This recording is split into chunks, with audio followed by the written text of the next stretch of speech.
오늘 저와 여러분이 함께 나누신 하나님 말씀은 요한계시록 14장 14절에서 20절까지입니다. 요한계시록 14장 14절에서 20절 말씀입니다. 신약성경 414쪽입니다. 함께 읽겠습니다. 또 내가 보니 흰 구름이 있고 구름 위에 인자와 같은 이가 앉으셨는데 그 머리에는 금 면류관이 있고 그 손에는 예리한 낫을 가졌더라. 또 다른 천사가 성전으로부터 나와 구름 위에 앉은 이를 향하여 큰 음성으로 외쳐 이르되 당신의 낫을 휘둘러 거두소서. 땅의 곡식이 다 익어 거둘 때가 이르렀음이니이다 하니 구름 위에 앉으신 이가 낫을 땅에 휘두르매 땅의 곡식이 거두어지니라. 또 다른 천사가 하늘에 있는 성전에서 나오는데 역시 예리한 낫을 가졌더라. 또 불을 다스리는 다른 천사가 제단으로부터 나와 예리한 낫 가진 자를 향하여 큰 음성으로 불러 이르되 네 예리한 낫을 휘둘러 땅의 포도송이를 거두라. 그 포도가 익었느니라 하더라.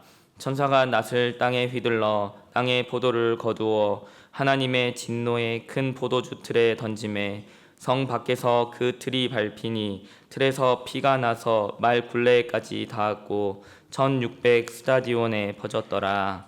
아멘.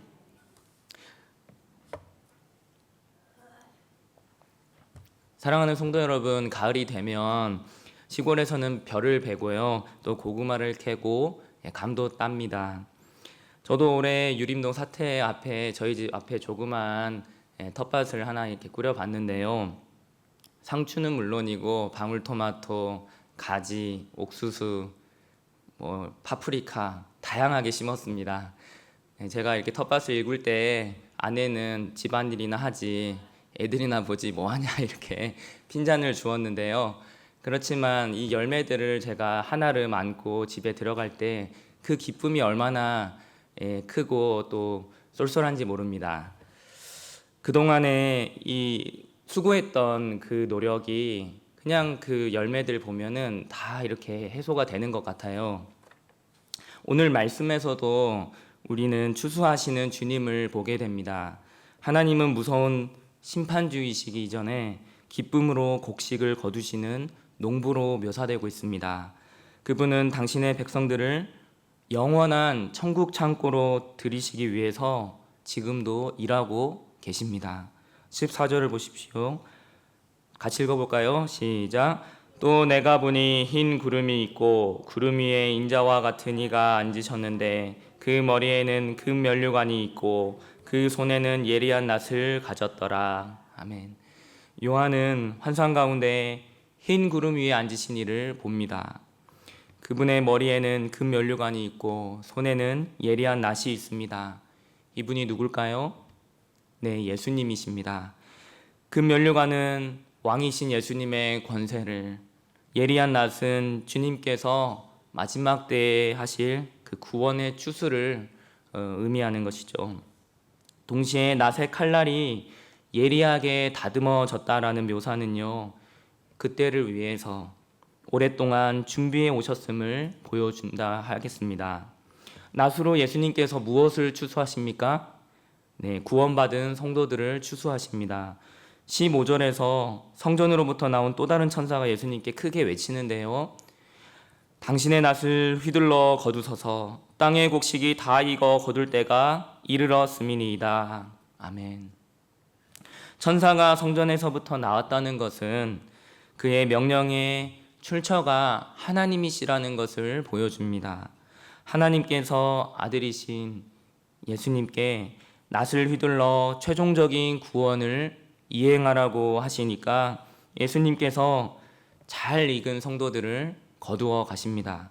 마태복음 13장에도 보면 예수님은 천국을 곡식 추수로 비유하셨습니다.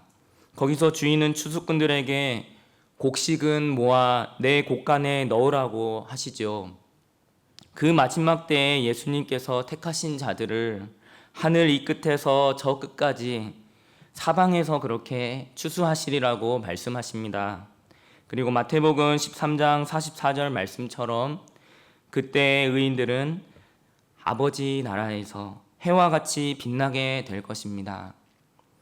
사랑하는 성도 여러분, 구원의 추수의 때를 바라보십시오. 그날이 있기에 우리의 믿음의 수고는 헛되지 않습니다. 믿음을 지키고 주님을 붙드는 삶은 반드시 열매를 맺게 될 것입니다. 눈물로 씨를 뿌린 자는 기쁨으로 거두게 됩니다. 성도님들의 오랜 기도, 또 교회에서의 섬김, 자녀들을 향한 중보기도는 주님께 다 기억되고 있습니다. 또한 하나님은 믿음을 지키는 우리들 마지막 때에 복된 추수의 대상으로 삼으시며 영원히 안전한 곳간으로 들이실 것입니다. 그런데요, 17절부터 이어지는 두 번째 추수는 앞에 첫 번째 추수와는 느낌이 전혀 다릅니다. 또 다른 천사가 하늘에 있는 성전에서 나오는데 그 또한 예리한 낫을 가지고 있습니다. 그리고 불을 다스리는 다른 천사가 제단으로부터 나와서 예리한 낫을 가진 천사에게 명령을 합니다. 그래서 낫을 가진 천사가 낫을 휘두르지요. 땅의 포도들을 수확합니다. 그런데 그 포도들은 하나님의 진노의 포도즙 틀에 담기고요. 성 밖에서 그 틀이 짓밟힙니다. 거기서 피가 나서 말 굴레까지 닿으며 1600 스타디온에 퍼지는 그런 장면이 나옵니다. 이사야 63장에서는요. 하나님의 원수들에 대한 심판의 의미로 포도즙 틀에 밟힌 포도 비유가 나옵니다. 같이 한번 읽어보겠습니다. 시작. 내가 홀로 포도즙 틀을 밟았는데 내가 노함으로 말미암아 무리를 밟았고 분함으로 말미암아 짓밟았으므로 그들의 선혈이 내 옷에 튀어 내 의복을 다 더럽혔음이니. 이와 마찬가지로 오늘 본문에서도 하나님은 최후의 심판의 그 모습을 포도즙 틀에 악인들을 담고 짓밟는 듯한 그런 모습으로 묘사하고 있는 것입니다. 앞서 인들의 경우 그들의 구원의 때가 이른 것을 곡식이 다 익어 거둘 때가 되었다라고 표현했는데요. 여기서 악인들의 경우에도 마찬가지로 악이 가득 차서 심판의 때가 이르렀다. 이것을 18절에서 그 포도가 익었다라고 표현하고 있습니다. 그리고 이제 포도송이에 비유되는 악인들을 거두어서 진노의 포도즙 틀에 놓고 밟으십니다. 틀에서 마치 포도즙이 사방으로 튀는 것처럼 피가 그렇게 악인들의 피가 흘러 넘칩니다. 이것은 매우 강렬한 이미지죠. 그동안 하나님을 부인하고 온갖 악행을 행하며 폭력과 억압으로 성도들을 괴롭힌 악인들을 향한 하나님의 정당하고도 공정한 심판을 의미합니다. 의가 실현되는 순간이라 하겠습니다. 악인들은 결국 심판을 받을 것이며 그들은 영원한 수치와 고통을 겪게 될 것이다. 이 말씀입니다. 이 두 장면에서 우리는 무엇을 바라보아야 할까요? 지금 이 세상은 악인이 형통한 것처럼 보이지만 그것이 끝이 아니라는 것입니다. 하나님의 심판은 더디게 오는 것 같지만 결코 늦지 않습니다. 그러니 우리는 악인들을 부러워하지 말고 오히려 주님 앞에 겸손히 나아가야 하겠습니다.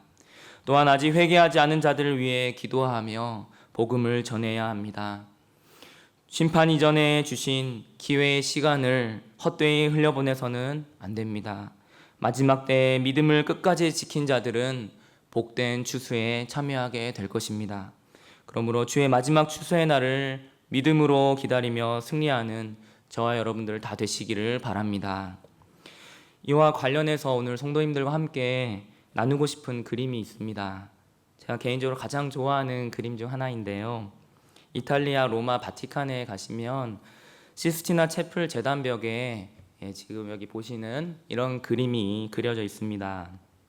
미켈란젤로가 그린 최후의 심판인데요. 처음 이 그림이 공개됐을 때 사람들로부터 몇 가지 이유 때문에 시비와 논쟁 대상이 되었습니다. 우선 이제까지 우리가 알고 있는 최후의 심판의 모습과 다르다는 이유였습니다. 예수님의 모습에는 기존의 성화에서 보던 그런 수염도 없고 잘생긴 젊은이의 모습으로 그려져 있을 뿐만 아니라 예수님의 이런 약간 우악스러운 이 동작은 예수님의 그 거룩하심과 인자하심과 뭔가 좀 거리가 멀어 보이고, 또 성인들이 다 옷을 벗고 있는 것 때문에 왜 이렇게 발칙한 그림을 그렸냐, 이런 이야기를 들었습니다. 그리고 그림 속에 구원받는 이들 가운데는 흑인으로 보이는 사람도 있는데요, 이런 것들도 문제 삼았다고 합니다. 이 그림을 그리도록 적극적으로 후원했던 교황 바오로 3세가 미켈란젤로에게 그 이유를 물었습니다. 그러자 이렇게 답을 했다고 합니다. 성인들이 옷을 벗고 있는 것은 하나님 앞에 우리가 입고 있는 옷들은 다 썩어 없어질 것이기 때문입니다. 오히려 썩지 않아야 할 우리의 영혼이 썩은 것을 창피하게 여겨야 마땅하지 않습니까? 흑인이 구원을 받는 것은 하나님의 은총은 모든 인류에게 균등하기 때문입니다. 도대체 무엇이 잘못되었다라는 말씀입니까? 바오로 3세도 미켈란젤로의 이러한 말에 동의할 수밖에 없었다고 합니다. 이런 일화가 담긴 최후의 심판 그림을 다시 한번 보십시오. 이 그림의 진정한 주인공이신 예수님을 보십시오.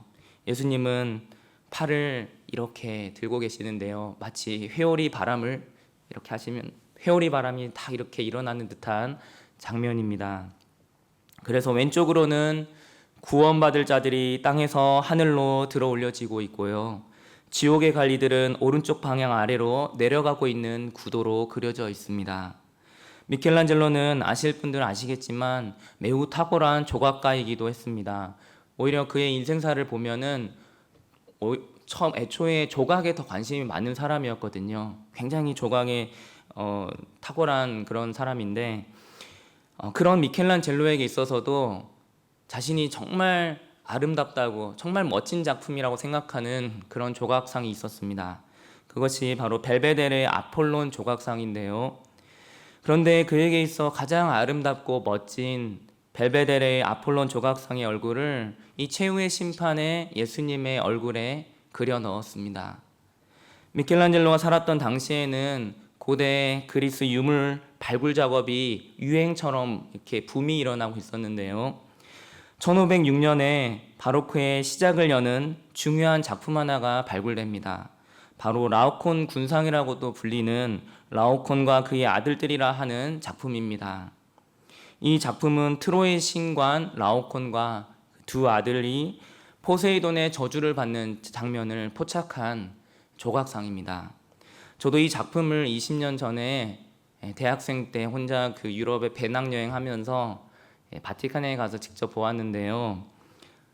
돌인데 핏줄과 미세한 그 근육들이 있는 거예요.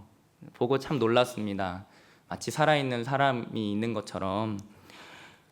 정말 정교하고도 아름다운 작품이었는데요. 그런데 미켈란젤로 당시에 이 작품이 처음 출토되었을 때만 해도 라오콘 군상에 다시 한번 사진을 보시면요, 이 위로 이렇게 치켜든 팔이 없었습니다. 그래서 그 당시에 사람들이 추측을 했습니다. 아마도 이 팔은 이렇게 뻗어 있었을 거다. 그래서 이런 식으로 해서 복원 작업을 하자, 이런 주장을 사람들이 했다고 합니다. 그런데 미켈란젤로는 아니다, 약간 이런 자세였지 않았을까, 이렇게 주장을 하고, 또 그 자신이 주장하는 그 모습을 예수님의 최후의 심판의 그 동작에 새겨 넣은 것입니다. 그리고 놀랍게도 1906년에 구부러진 팔 형태 대리석 조각이 발굴이 되었는데요. 이 조각이 이 라오콘 그 조각상의 어깨 절단면과 완벽하게 들어맞게 되는 것을 확인하게 됩니다. 그리고 1957년도에 바티칸은요, 최종적으로 이 구부러진 팔을 원래 라오콘상에 부착을 합니다. 그래서 우리가 지금 보고 있는 라오콘 군상이 되는 건데요. 최후의 심판 그림 혹시 다시 한번 띄워주실 수 있나요? 그 그림에 그려진 예수님의 복근과 또 몸통을 보시면은요, 미켈란젤로는 벨베데레 아폴론 조각상과 마찬가지로, 여기 잘 안 보이시죠? 근데 여기 예수님의 그 몸이 완전히 몸짱으로 이렇게 그려놨어요. 그런데 이 복근도요, 그 미켈란젤로가 가장 좋아했던 그 조각상 중에 하나인 벨베데레의 토르소에 큰 영감을 받아서 그렇게 새겨 넣었습니다. 종합하자면요, 미켈란젤로는 이게 벨베데레 토르소라고 하는 건데, 목도 없고 팔도 없고 몸통만 있는, 그래서 복근과 뒤에 등 근육을 볼 수 있는 조각상이에요. 굉장히 멋집니다. 근데 이러한 복근, 그것을 예수님의 최후의 심판의 그림에 넣은 겁니다. 종합하자면 미켈란젤로는 자신이 그 당시 상상할 수 있는 가장 아름답고 가장 멋진 모습을 예수님의 모습으로, 다시 오셔서 심판하실 예수님의 모습으로 그려 넣은 것입니다. 우리는 이것을 통해 예수님께서 온 우주적인 최후의 심판을 하실 때 그 장엄한 장면을 간접적으로 보고 느낄 수 있게 된 것이죠. 미켈란젤로는 성경이 말하는 최후의 심판을 믿었습니다.